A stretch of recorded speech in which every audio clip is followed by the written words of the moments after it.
Pour l'instant, il n'y a que ce liquide transparent, à près de 70 degrés d'alcool, quelques vapeurs et puis ces fûts.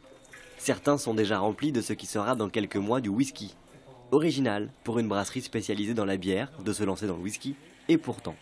On fait toujours un mou d'orge qu'on va faire fermenter pour ensuite distiller. Mais on ne va pas rajouter tout ce qu'on peut rajouter pour faire une bière, c'est-à-dire des épices ou du houblon.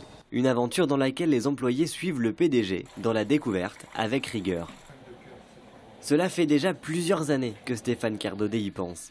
De la brasserie à la distillerie pour les rhums, gins et autres whisky, il n'y aurait qu'un pas, mais quand même un peu de boulot et une nouvelle installation. Ça sera Galahad, le fils de Lancelot. Donc Lancelot a su être différent dans la brasserie. On espère que Galahad saura en faire autant dans le whisky. On a pris le temps de se documenter, de se renseigner, d'aller voir aussi quelques distilleries pour passer le pas. Et quand on fait le parallèle avec ce qui se passe aux États-Unis,